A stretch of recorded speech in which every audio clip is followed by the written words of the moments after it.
que aconteceria se a diversidade fosse a regra e não a exceção? Meu nome é Clóvis Teodoro, eu sou professor e hoje iremos falar um pouco sobre diversidade. Quando falamos sobre diversidade, nós temos que pensar na multiplicidade de diferenças que existem no mundo. E essas diferenças não estão relacionadas somente a pessoas que apresentam, por exemplo, um espectro autista ou até mesmo uma pessoa com deficiência. Estamos falando sobre cultura, sexo, cor, entre demais outras características que a gente pode, então, idealizar como diferença e abarcar dentro do mundo de diversidade. Vivemos uma heterogeneidade social, ou seja, não é homogêneo. Estamos falando sobre diversas características que levam a diversidade à tona em um meio social. E a escola, ela pode ser um lugar onde possa ser utilizado como parte do processo onde o indivíduo entende o que é diversidade, entende as diferenças de cada uma pessoa que convive ao seu redor durante toda a sua trajetória da vida. Não tem como nós falarmos sobre diversidade sem falarmos sobre as diferenças existentes. Nós temos que entender que essas diferenças é o que caracteriza cada indivíduo. Então, as minhas diferenças não são as suas diferenças. E é isso que me caracteriza. E essas diferenças, elas precisam ser respeitadas. E é dentro do ambiente escolar que o indivíduo ele começa a entender o que é diversidade, começa a entender que o seu colega tem sim diferenças e começa a entender que ele precisa respeitar as diferenças do seu colega. Uma questão que nós precisamos entender também é que o aceitar não diz nada sobre o respeitar. E é isso que a gente precisa. Nós precisamos continuar exigindo o nosso respeito. Porque quando a gente fala de diversidade, nós estamos falando de cor, de gênero, de sexo, entre demais outras características que vão determinar quem aquela pessoa é. Nós estamos falando sobre características e essas características fazem parte da identidade do sujeito. Então a escola é um local de promover cidadania, ou seja, nós estamos falando sobre uma responsabilidade social. Se nós professores não orientamos essa galera do ensino fundamental e do ensino médio, o que eles teriam então para promover no meio social quanto à responsabilidade social, né? Então, assim, quando a gente fala de responsabilidade social, nós precisamos formar cidadãos que vão levar interesses, né, que realmente sejam válidos e positivos para a sociedade. Se nós olharmos em um contexto social, há uma grande dificuldade das pessoas conviverem com outras pessoas que apresentam diferenças em relação ao seu gênero, à sua cultura, entre demais outras características que são importantes no mundo atual, no qual vivemos hoje em dia.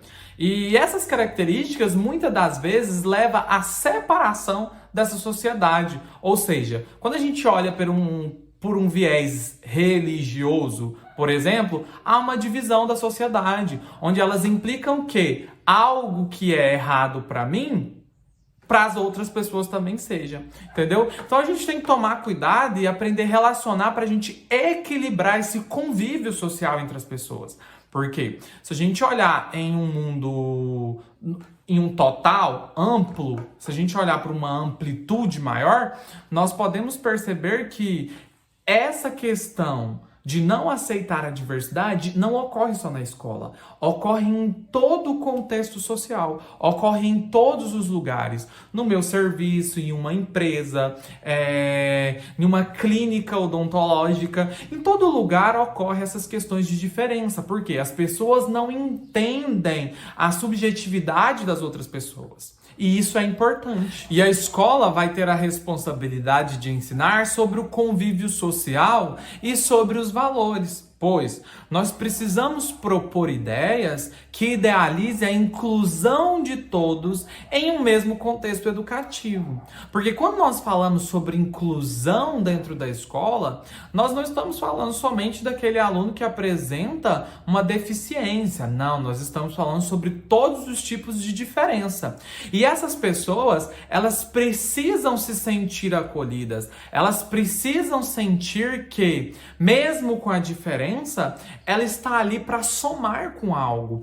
É isso que é importante dentro do contexto escolar. Nós não estamos somente para sensibilizar as pessoas de que a diversidade existe. Nós precisamos também fazer com que essas pessoas compreendam que elas fazem parte do mundo. E quando elas fazem parte do mundo, elas podem somar de alguma forma dentro do nosso contexto social. É isso que as pessoas precisam entender, que a diferença da pessoa não leva a fazer com que os outros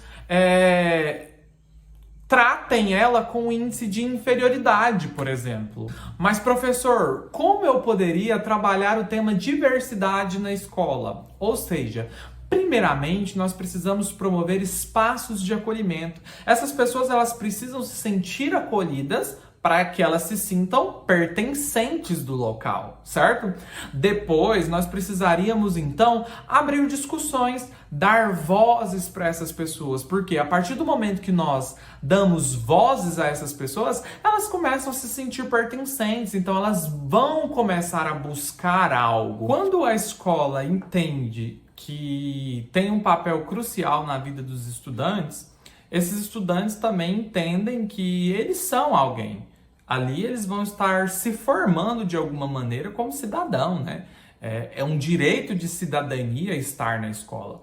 Então, quando a gente pega, por exemplo, uma pessoa que ela se sente pertencente daquele espaço, ela vai buscar se sentir pertencente do universo. Ou seja, em todos os lugares que ela passar, ela sabe que vai ser difícil quando se trata da diversidade, né? Da característica que talvez outras pessoas não aceitam. Mas ela sabe que ela é pertencente. Nós precisamos começar a conectar pessoas para que a sociedade ela entenda que a diversidade existe e que ela precisa ser respeitada. Uma frase que me marcou bastante é a seguinte: a escola não pode tudo, mas pode mais. Pode acolher as diferenças. É possível fazer uma pedagogia que não tenha medo da estranheza do outro. É uma frase que me marcou bastante durante as minhas leituras para o desenvolvimento deste vídeo. Então, a escola ela precisa ser um lugar no qual esses estudantes vão se sentir acolhidos e pertencentes, independente de sua estranheza. Mas nós precisamos começar a idealizar isso como um ponto principal, trazendo o quê? Discussões, espaços de acolhimento para esses estudantes. Essa é uma perspectiva diferente que nós, professores, precisamos começar a entender que é primordial para que, então, a diversidade não seja mais vista como um problema, e sim como algo existente no mundo e que é necessário. Se você gostou desse vídeo, curte, comenta, compartilha com todos os seus amigos. Não esqueça de ativar o sininho. E também não se esqueça de se inscrever no meu canal e acompanhar nossos vídeos.